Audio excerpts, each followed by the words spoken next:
माझे नाव रामदास शंकर गायकवाड थोपटे. माझं बालपण निराग थोपटेवाडी पिंपरी खुर्द इथे गेले. बालवाडीमध्ये बोर तालुक्यात आळंद्या म्हणून गावात बालवाडीचं शिक्षण मी 1 वर्षभर केलं. तिथून वडील व ते चुलते नारायणांना ते भेटायला म्हणून आळंद्याला आले. परत मला काय आनंद करमलं नाही, त्यांच्या मागे लागून परत थोपटेवाडीला मी आलो. थोपटेवाडीला आलो, नंतर माझं पहिलीमध्ये नाव टाकलं. पहिलीत नाव टाकल्यानंतर मला होते पहिले शिक्षक अभंग गुरुजी. अभंगांनी मला 3री 4थी पर्यंत शिकवलं. तिथून एक वायदंडे म्हणून सर आले. वायदंडेंनी 4थीचं शिक्षण घेतलं माझं. म्हणजे शाळेत काय एवढा हुशार नव्हतो मी, पण चालायचं असंच. मग पाचवीला पिंपरी खुर्द या शाळेत गेलो. 5वीला असताना आमच्या आईचं निधन झालं कॅनलमध्ये पडून. तर कॅनलमध्ये पडून म्हणजे त्या टायमाला मी गुरं बिरं घेऊन आपलं कॅनलवर सुट्टीच्या दिवशी जायचं आहे. आम्ही 4 भाऊ आणि आमची बहीण थोरली अक्का, आम्ही आणि आई सर्व जुनं घेऊन कॅनलला गेलो नीराच्या. तिथं सर्वांच्या आंघोळ्या झाल्या. आम्हाला काय पावता येत नव्हतं, बहिणी पावता येत आमच्या अक्का. त्यात आपला बरत अन्न, आता अन्न म्हणतो आपण, पहिलं बरतच म्हणायचं. त्या आंघोळ करता करता आमच्या आईच्या हातून निसटला तो पाण्यात गेला. पाण्यात गेल्यानंतर मग आमच्या अक्काने त्या कॅनलमध्ये उडी मारली, त्याला बाहेर काढला. मग काय पोहता येत नसल्यामुळे आम्ही घाबरून, आणि काही एवढं समज पण नव्हती जास्त. म्हणजे काय एवढी शिक्षण म्हणजे समज नव्हती. तर असं म्हणजे आईचा शोध घेण्यात गेला. आमच्या अक्का पळत पळत वाढत गेली. लोक आणली जो, पण ते कॅनल वाहत असल्यामुळे आईचा काही त्या टायमाला तपास लागला नाही. दुसऱ्या दिवशी आमची आई आपल्या मधला माळ म्हणतात पिंपरा बंगला, तिथं सापडली. म्हणजे वाघला वेगळं टाकतात लोकांनी, तिथं गावलं. त्या टायमाला माझं शिक्षण पिंपरी खुर्द येते. मी 5वीला होतो. तिथून आमची सुरुवात झाली. 5वीतून 6वीत गेलो, 6वीतून 7वीत गेलो. 7वी पर्यंत शिक्षण पिंपरी खुर्दमध्ये होतं. तिथं चांगलं म्हणजे आम्हाला एक जाधव सर म्हणून होते, त्यांनी चांगलं शिक्षण केलं. म्हणजे जाधव होते, हाके होते, त्यांनी शिक्षण केलं. ABCD सर्व पाठ झालं. म्हणजे इथून पाहिजे मला समज आली शाळा म्हणजे काय असतं. नंतर मग 8वीला महात्मा गांधी विद्यालय नीरा इथं शिक्षण केलं. तिथं शिक्षण केलं. 8वीत नापास झालो. 8वीतून परत 9वीत गेलो. 9वीत 2दा नापास झालो. पण माझं असं व्हायचं, मी परीक्षा आली की फोडकड असल्यामुळं जायचो, चिंच काढायला जायचो, चिंचेच्या झाडावरती पडायचो. खूप वेळा असं झालं. म्हणजे 2दा 3दा असे पैसे आले की जायचो, चिंचेच्या झाड जायचं आणि वरून पडायचो डायरेक्ट. एकदा असं चिंचा काढायला गेलो आणि आमची उजनताई होती. ती म्हणली, रामा असं कर, ही फांदी तोड. वावळा ती ही होते, रामच म्हणायची ते, किंवा रामच म्हणायची उजनताई. मग आपल्या शेतात मळ्यातलं शेत पाहिलं असेल तुम्ही 3 गुंठ्याचा. तिथे एक फांद्या खाली मोठं झाड होतं, म्हणजे 100 वर्षाचं होतं ते झाड. ते हे केलं आणि मी शेक चिल्लीसारखा आपला ज्या फांदी होतो, ते एक फांदी हाताला वर धरली, तिने एक फांदी तोडत होतो खालची पाया. ती तोडताना जशी शेक चिल्लीची तशीच माझी ती फांदी तुटली, वर गेली, वरचा हात दिसला, परत खाली पडलो. फक्त स्वतः चालत वाडीत चालू आपलं थोपटेवाडी चालत आलो. तिथं परीक्षा आलेली. 1-2 महिने कुठलं शाळेत येत आहे, खायला लागलं, लंगडत कस तरी आलो. मग आमचे माधवभाऊ म्हणून होते पेटीवाले, ते गेले की शिव्या द्यायची. त्यांनी 2दा मला रिपेअर केलं होतं. म्हणजे चुळून घेऊन आम्ही डॉक्टर त्या टायमाला डॉक्टर काय नव्हतं, डॉक्टर काही नव्हते. आमचे भाऊ एक टारपेल तेल घ्यायची आणि ते पाय बांधायचे, हे करायचे. अशी दोरी बांधली, उठा पण येत होतं. तुळीला दोरी बांधलेली असायची, उठायचो. ती करता करता शाळा पण आमची त्या टायमाला ही झाली आणि सर्वच. परत त्यातून बरं झालं, चांगलं झालं. नंतर 9वीला परत गेलो, परत नापास झालो. परत नापास झालो. मग म्हणलं काय करायचं, मग दिली शाळा सोडून. परत शाळा सोडून दिली. 1977 साली मी शाळा सोडली. परत 1977 साली सोडली. तिथे विनायक चौधरी म्हणून जळगावचे शिक्षक होते मला. ते म्हणले आता काही बाद झाले म्हणे, आता तुम्ही काही पुढे जागी पास होऊ शकणार नाही. मग मी आपलं शाळा सोडली आणि पहिलं कामाला लागलं म्हणजे आपल्या रोड डिपार्टमेंटमध्ये नागू कोळी म्हणून होता. त्यांनी आम्हाला वय 18 वय कमीच असेल माझ्या मते.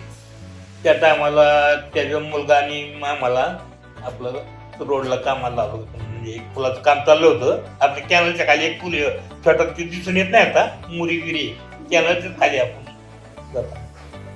त्या मुरी कामाला लागलो. तिथं जगडे म्हणून एक मुकदम होता. जगडे आमच्या जुगडीला जगडे आम्ही एकत्र कामाला लागलो. जगडे मी असं तिथं काम केलं. त्या मुरीचं काम केलं. 1 वर्ष झाडांना कुठं पाणी घालणे, कुठं वाढची झाडं लावणे केली की नंतर पगार घेतला. तिथं पहिला पगार मला मिळाले 5-5 नोटा अशा 25 का काहीतरी असे रुपये मिळाले एक महिन्याचा पगार. काही एवढं सांगता यायचं नाही, पण नव्या कोरोना नोटा त्या टायमाला 5 रुपयाची नोट निघाली होती त्या टायमाला. त्या नोटाचा पगार घेतला, बापूंना दिला. नंतर ते रोडचं काम बंद झालं. बंद झाल्यानंतर मग काय केलं, यशवंत भाऊने मला मुंबईला नेलं. मुंबईला 1 वर्षभर काम केलं. म्हणजे मुंबईला कुठं ते डायनिंग, कापडांना डायनिंग करतात ना तसल्या मशनीवर असं आणि ओढायचं ते कापड येतं आणि त्याला ते धुवून स्वच्छ कापड होतं पांढरं आणि त्याला हे साड्या बिड्या असतात त्याला छाप म्हणतात. ते छाप खाण्यात लावलं काम. त्याचं सर्व हाताला फोडून बिडून यायचं बघून काही म्हणलं हे असं काम आहे. त्यात मला त्याचा दीर होता, त्याच्या ओळखीने मी लागलो होतो. आपली हत्या नाही म्हणत, त्याचा दीर मुंबईला होता त्या टाइम. तर त्यांनी मला ते काम दिलं होतं. इथं पण 100-125 रुपये माझ्यामध्ये काहीतरी पगार होता तो म्हणजे महिन्याचा. इथं पण घेतला ते झालं. ते हाताचे फोडगे कोण म्हणले काही नंतर मग एक मोफतलाल मिलमध्ये भरती निघाली. त्या कापड मिलमध्ये ती भरती निघाल्यानंतर दाजींनी रात्रोरात गावाला आले. माझा शाळेचा दाखला काढला. त्या टायमाला खाली सुरुवात झाली माझी. शाळेचा दाखला काढा दाजीने आता. पण दाखल्या माझं वय लागलं कमी, म्हणजे 18 वर्षापेक्षा पूर्ण झालेलं नव्हतं. म्हणून दाजी नाराज झाले. नंतर म्हटलं आता काय मला मुंबईच्या नाही माझं ओळखीचे काय ते दाखल्यावर मिळालं. नंतर दाजींनी येतानाच गायकुराट त्याची मिळून ते बाळू पवार म्हणून त्यांना घेऊन आले आणि त्यांना मोफतलालमध्ये भरती केलं. आम्ही काही त्या टायमाला भरती झालो नाही. आता म्हणलं मुंबईला राहून तरी काय करायचे. मग परत मी जे वाडीला आलो, मुंबईवरून वाडीला आलो. बाहेर शिल्पर असे शिल्प घालून आंघोळ केली. मुंबईचा आनंद त्या टायमाला चांगलाच होता. आनंद शिल्प घालून आपल्या घराच्या पाठीमागे मोठा दगड होता. त्या दगड शिल्प घालून आंघोळ केली मस्त बाकी. ते झाल्यानंतर आता काय करायचं, मग परत रोडला कामाला लागलो.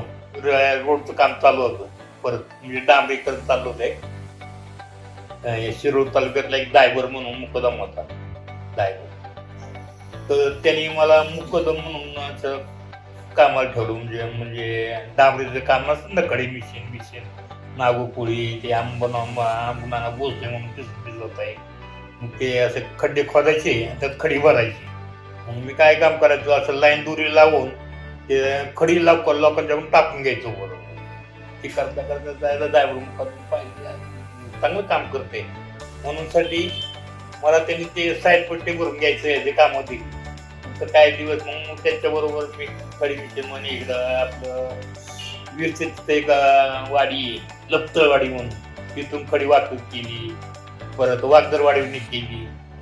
तर त्या लपतळवाडीत खडी असे ट्रक ह्याच काम करता म्हणजे काही विरसेतलं ते ट्रकवर जायचं आपलं मस्त बाकी बसून. तेव्हा काय म्हणजे आई वारलेली असायची, मी एवढं बापू काय बोलायचं ना. तर दारूभट्टे चाललेला असायच्या लपतळवाडीची तिथं अशी दारूभट्टी काढतात ना. ती पहिली सुरुवात आमची तिथं ते 10 यायची डब्यात आम्ही जेवण डबा असायचं ती दारू पीत बसायचं सुरू लागली दारू पिणी ही करणे म्हणजे एकदम म्हणजे वाया गेलेला माणूस अख्ख्या वाढीत झालेलं होतं लई स्टोरी म्हणजे ही आहे. ते रोडचं काम केलं झालं 1 वर्ष 2 वर्ष चांगलं म्हणजे डांबरीकरण याची केलं तर डांबरून करत असताना आपला विटू नाही का तुमचा मित्र तो काय करू ना बयाचा वडील त्याला याला काम ठेवलं डांबर करताना तो कसं आहे ते करता करता त्याचा पायच अख्खा बाजूला होता डांबरात माझ्या टाइम ते सर्व तेल राखेल लावून तेल काढलं परत ती एसटी पडली होती परत ते लोरर मध्ये आल्यामुळं आपलं पूल नाही का ते